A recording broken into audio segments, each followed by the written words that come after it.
Friends, स्वागत है आपका मैथ्योग्रेटिक में। तो आज हम क्लास 10th का जो एक्सरसाइज 10.2 है, जो कि सर्कल्स मतलब वृत्त वाले चैप्टर के अंदर है, उसका क्वेश्चन नंबर 13 पढ़ रहे हैं, जो कि बहुत ज़्यादा इंपॉर्टेंट है आपके एग्जाम के हिसाब से। ठीक है, तो अगर आप इसके आपके पूरे मार्क्स आएँ तो इस वीडियो को लास्ट तक देखिएगा। मेथड बहुत ईजी है, पूरा आसानी से मैं आपको समझाऊंगा, तो इस वीडियो को लास्ट तक देखिएगा। और तो हम शुरू करते हैं क्वेश्चन को। देखिए क्वेश्चन क्या है कि सिद्ध कीजिए कि वृत्त के परिगत बनी चतुर्भुज की आमने सामने की भुजाएं केंद्र पर संपूरक कोण अंतरित करती हैं। ये क्वेश्चन मैंने स्टार्टिंग में फोटो इसकी लगाई हुई है, आपने देख ली होगी। देखिए क्या है, सिद्ध कीजिए कि वृत्त के परिगत, परिगत मतलब होता है चारों ओर बना हुआ चतुर्भुज, जो वृत्त के चारों ओर हम एक चतुर्भुज बनाएंगे, उसकी आमने सामने की भुजाएं जो हैं केंद्र पर संपूरक कोण अंतरित करती हैं, मतलब उनका योगफल 180 दिखाना है हमको कोणों का। ठीक है, कैसे फिगर ज़्यादा हमें क्लैरिफाई करेगा इस चीज़ को। पहले हम एक वृत्त बनाने वाले हैं, वृत्त के चारों ओर हमें एक चतुर्भुज बनाना पड़ेगा। तो चलिए इसको शुरू करते हैं क्वेश्चन को। ये मैंने देखिएगा एक वृत्त बना दिया आपके सामने। ओके, अब इसके चारों ओर हमें एक चतुर्भुज बनाना है जो उसको टच करे, है ना, बिल्कुल टच करना चाहिए। जैसे ये बन गया, एक भुजा बन गई इसकी, ये इसकी दूसरी भुजा बन गई, ऐसे ही ये इसकी तीसरी भुजा बन गई, ऐसे ही ये इसकी चौथी भुजा बन गई। ये सारी भुजाएं यहाँ पे इसको टच कर रही हैं। ठीक है, तो इस चतुर्भुज का नामकरण हम कर देते हैं। इसको हम नाम देते हैं चतुर्भुज ABCD। ओके, और जो वृत्त हमें दिख रहा है इसका केंद्र हमने बना लिया O पॉइंट पे। अब देखिए बोल क्या रहा है, वो बोल रहा है कि चतुर्भुज जो बनाए हैं अपने चारों ओर, उसके आमने सामने की भुजाएं। तो आमने सामने की भुजाएं हम कौन कौन सी ले सकते हैं? AD और BC ले सकते हैं, या फिर AB और DC ले सकते हैं। ठीक है, तो अपनी सुविधा के लिए हम कोई भी ले लेते हैं, AD और BC ले लेते हैं। तो इन भुजाओं द्वारा केंद्र पर जो कोण अंतरित हो रहा है वो संपूरक है। तो अगर आप देखेंगे ना, भुजा AD द्वारा केंद्र पर कौन सा कोण बन रहा है, तो उसके लिए हम क्या करेंगे, A को भी केंद्र से मिला देंगे और D को भी केंद्र से मिला देंगे। तो जो ये वाला कोण है ना, ये वाला कोण, एक तो इस वाले कोण की बात कर रहा है, AD के सामने वाली भुजा कौन सी? BC है। तो BC के द्वारा केंद्र पे कौन सा बनेगा? तो B को भी हम केंद्र से ज्वाइन कर देंगे और C को भी हम केंद्र से ज्वाइन कर देंगे। तो ये वाला कोण, तो इन दोनों कोणों को आपको दिखाना है कि ये संपूरक है। संपूरक मतलब इनका योगफल आपको 180 डिग्री दिखाना है। तो उसके लिए देख लो हम लोग क्या करने वाले हैं, बहुत ध्यान से देखिएगा। हम लोग इसमें कंस्ट्रक्शन करेंगे। कंस्ट्रक्शन में हम क्या करेंगे ना, जहाँ जहाँ पे भी ये इस सर्कल को ये टच कर रहे हैं ना, ये साइड्स, इनके कुछ नाम देते हैं। ABCD हमने यहाँ पे लिख दिया, E ये वाला पॉइंट हो गया, F ये वाला हो गया, G ये वाला पॉइंट हो गया और H ये वाला पॉइंट हो गया। जहाँ जहाँ पे भी सर्कल और चतुर्भुज टच कर रहे हैं उन पॉइंट्स को हमने नाम दे दिए। अब आपको क्या करना है, इन सबको आपको त्रिज्या से मिला देना है। इसको भी आपने मिला दिया, इसको भी आपने मिला दिया, इसको भी आपने मिला दिया, इसको भी आपने मिला दिया, और इसको आपने यहाँ पे लिख भी देना है कि हमने क्या क्या कंस्ट्रक्शन करा। ठीक है, अब बहुत ध्यान से देखिएगा, हम लोग क्या करने वाले हैं। मैं एक काम करता हूँ, इस पूरे एंगल को मान लेता हूँ एंगल नंबर 1। ओके, इसको मान लेता हूँ एंगल नंबर 2, इसको मान लेता हूँ एंगल नंबर 3, इसको मान लेता हूँ एंगल नंबर 4, इसको मान लेता हूँ एंगल नंबर 5, इसको मान लेता हूँ एंगल नंबर 6, इसको मान लेता हूँ 7 और इसको मान लेता हूँ एंगल नंबर 8। ठीक है, अब हमें क्या करना है, हमें टोटल ट्राइंगल देखिएगा, कितने त्रिभुज यहाँ पे दिख रहे हैं। एक त्रिभुज ये दिख रहा है, 2 3 4 5 6 7 8, 8 हमें यहाँ पे त्रिभुज दिख रहे हैं। अब हमें क्या करना है, त्रिभुज नंबर 1 ये जो पूरा दिख रहा है और त्रिभुज नंबर 2 ये वाला दिख रहा है, इन दोनों की हमें तुलना करनी है।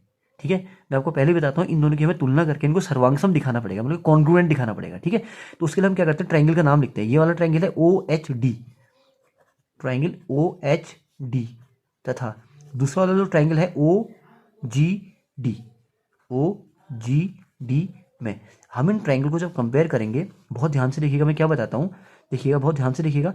OH रेडियस है और OG भी रेडियस है सेम सर्कल की, तो OH और OG हो जाएंगे आपस में बराबर। क्यों? क्योंकि दोनों क्या है, हमारी त्रिज्याएं हैं एक ही सर्कल की। ओके, नेक्स्ट हम आते हैं, उसके बाद देखिएगा अगर हम OD को देखें, OD इस वाले ट्राइंगल का भी एक भाग है, मतलब उसकी भुजा है, और इस वाले ट्राइंगल की भी एक भुजा है ना। तो OD हमारा दोनों में कॉमन हो गया, दोनों ट्राइंगल में OD बराबर OD, तो हमारा ये आ जाएगा कॉमन, COMMON हम कॉमन लिख देंगे। उसके बाद हमारी जो अगली भुजा आती है वो आती है DH और DG। देखिएगा ये जो D है ना, ये है बाह्य बिंदु, और DH हमारी स्पर्श रेखा है, और DG भी हमारी स्पर्श रेखा है। और हम जानते हैं किसी भी बाह्य बिंदु से अगर आप वृत्त पे स्पर्श रेखा खींचेंगे दो, तो दोनों आपस में बराबर होती है लेंथ में, है ना। तो DH किसके बराबर हो जाएगा? DG के। तो इसके बाद हम लिखेंगे DH इक्वल टू जी, ठीक है, क्योंकि ये क्या है, टेंजेंट से हम इसमें लिख देंगे कि भैया स्पर्श रेखाएं हैं। ओके, अब एक चीज़ ध्यान दीजिएगा, एक करस्पॉन्डिंग साइड, दूसरी साइड, तीसरी साइड, तीनों करस्पॉन्डिंग साइड्स क्या हो रही है, इन दोनों ट्रायंगल्स की इक्वल आ रही है। तो इसका मतलब हो जाएगा कि एस एस एस क्राइटेरिया के हिसाब से ये दोनों जो त्रिभुज हैं, त्रिभुज ओ एच डी और त्रिभुज ओ जी डी, ये हो जाएंगे दोनों कॉन्ग्रुएंट, मतलब ये दोनों हो जाएंगे दोनों सर्वांगसम। ठीक है, तो अगर ये दोनों त्रिभुज सर्वांगसम हैं, इसका मतलब इनके सारे अंग समान हो जाएंगे। इसका मतलब ये एंगल और ये एंगल आपस में हो जाएंगे इक्वल। तो हमने यहां से क्या कंक्लूजन निकाला कि एंगल 1 इक्वल हो जाएगा एंगल 2 के। किससे? CPCT से, मतलब corresponding parts of congruent triangle. मतलब एक बार आपने जहां से कॉन्ग्रुएंट साबित कर दिया ना, उसके बाद उसके सारे करस्पॉन्डिंग पार्ट्स इक्वल हो जाते हैं। तो ऐसे ही हमने क्या करा, corresponding part equal number, angle number 1 और एंगल नंबर 2 हमने आपस में कर दिए इक्वल। ठीक है, सेम चीज अगर हम इन दोनों ट्राइंगल में करेंगे ना, तो यहां से भी हमें क्या मिलेगा, ये दोनों ट्राइंगल भी कॉन्ग्रुएंट आएंगे। तो एंगल 3 के बराबर हो जाएगा एंगल 4 के। ठीक है, इसी प्रकार में हम लिखेंगे, इसी प्रकार जो एंगल 3 है वो इक्वल हो जाएगा एंगल 4 के। ओके, ऐसे ही एंगल 5 इक्वल हो जाएगा एंगल 6 के, एंगल 5 इक्वल हो जाएगा एंगल 6 के। ठीक है, और एंगल 7 इक्वल हो जाएगा एंगल 8 के, एंगल 7 इक्वल हो जाएगा एंगल 8 के। आपको एक को कॉन्ग्रुएंट दिखाना है, बाकी सबको इसी प्रकार लिख देना है। ठीक है, अब अगर आप एक चीज देखेंगे, अगर हम इन कोणों को जोड़ेंगे ना, कोण 1, कोण 2, कोण 3, 4, 5, 6, 7, 8, इन सबको अगर हम जोड़ेंगे तो पूरा एक चक्कर मतलब 360 डिग्री बन जाएगा। इन सब का जो योगफल होगा कोणों का वो आएगा 360।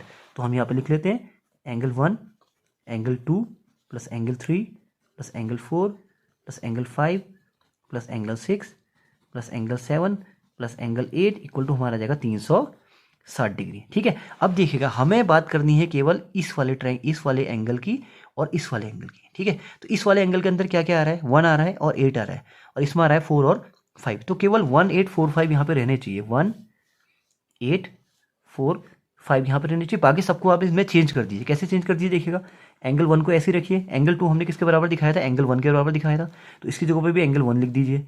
प्लस एंगल 3 किसके इक्वल था, एंगल 4 के इक्वल था, तो इसकी जगह पे एंगल 4 लिख दीजिए।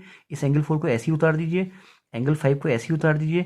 एंगल 6 किसके इक्वल था, एंगल 5 के इक्वल था, तो इसकी जगह पे एंगल 5 लिख दीजिए। एंगल 7 किसके इक्वल था, एंगल 8 के इक्वल था, इसकी जगह पे एंगल 8 लिख दीजिए। एंगल 8 को ऐसे ही उतार दीजिए, इक्वल टू आ जाएगा 360 डिग्री। ठीक है, अब इनको जोड़िएगा, एंगल 1 दो बार जोड़ेंगे तो आ जाएगा 2 टाइम एंगल 1।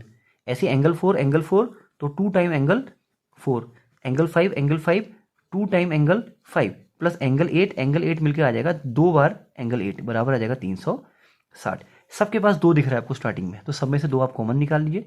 क्या बचेगा, angle 1 plus angle 4 plus angle 5 plus angle 8 equal to 360 degree. अब क्या होगा, इस 2 को आप यहाँ ले जाएंगे, इसके साथ अपॉन में आएगा तो इसको काट देगा 180 बार। 2 से 360 को 180 बार आप काट देंगे, तो क्या बन जाएगा हमारे पास, angle 1 plus angle 4 plus angle 5 plus angle 8 equal to 180 degree. Okay, अब देखिएगा एंगल 1 एंगल 4 ये सब हैं क्या, बहुत ध्यान से देखिएगा। देखिए एंगल 1 एंगल 8 ये वाला एंगल है, मतलब ये और ये मिला के ऊपर वाला एंगल बन गया। ओके, ये और ये मिला के हमारा ऊपर वाला एंगल बन गया। और ये एंगल कौन सा है, देखिएगा एंगल 4 और एंगल 5 ये वाला एंगल बन गया। एंगल 4 और एंगल 5 ये इन दोनों को मिला के। ठीक है, इसका मतलब इन दोनों को आप कुल मिला के देखेंगे तो हमारा एक बन गया ये वाला एंगल AOD, एक हमारा बन गया ये वाला एंगल BOC, बराबर हमारा कितना आ गया 180 डिग्री। तो कुल मिला के हमने पता क्या साबित कर दिया, हमने ये साबित कर दिया कि भैया कोई भी अगर एक वृत्त है उसके चारों ओर एक हमने एक चतुर्भुज बनाया, तो उसके आमने सामने की जो भुजाएं हैं AD और BC, उनके द्वारा जो केंद्र में अंतरित कोण हैं AOD और BOC, इनका योगफल कितना 180 है। तो कभी भी दो कोणों का योगफल अगर 180 आता है तो हम बोलते हैं कि वो दोनों कोण आपस में हैं समपूरक। ओके, तो इस प्रकार से ये क्वेश्चन हमने पूरा का पूरा कंप्लीट कर लिया। 2 ट्रायंगल्स को हमने पहले कॉन्ग्रुएंट दिखाया, मतलब हमने दिखाया सर्वांगसम दिखाया, वहां से हमने एंगल 1 को 2 के बराबर करा, इसी प्रकार 3 को 4 के बराबर, 5 को 6 के बराबर, 7 को 8 के बराबर, फिर इन सबको जोड़ के हमने 360 करा। उसके बाद जो एंगल हमें चाहिए थे 1, 8 और 5, 4, केवल इनको हमने रखा, बाकी सारे मान हमने यहाँ से रख के इसको AOD और BOC को मिला के 180 डिग्री हमने दिखा दिया। तो इस प्रकार से ये जो आपके क्वेश्चन है ये 4 नंबर का आपके एग्जाम अगर आता है इन केस, तो पूरा का पूरा आप इसको आराम से सही कर सकते हैं। तो उम्मीद है ये मेथड आपको समझ में आई होगी। किसी भी स्टेप में आपको कोई दिक्कत हो तो प्लीज़ कमेंट बॉक्स में लिखिएगा, और अगर आपको ये पसंद आई वीडियो तो उसको लाइक और शेयर करिएगा, और चैनल पे अगर नए हैं तो आने वाले टाइम पे सारी वीडियोस आप तक पहुँचे, इसलिए चैनल को सब्सक्राइब अवश्य कीजिएगा। इस वीडियो को आपने लास्ट तक देखा, आपका बहुत बहुत धन्यवाद।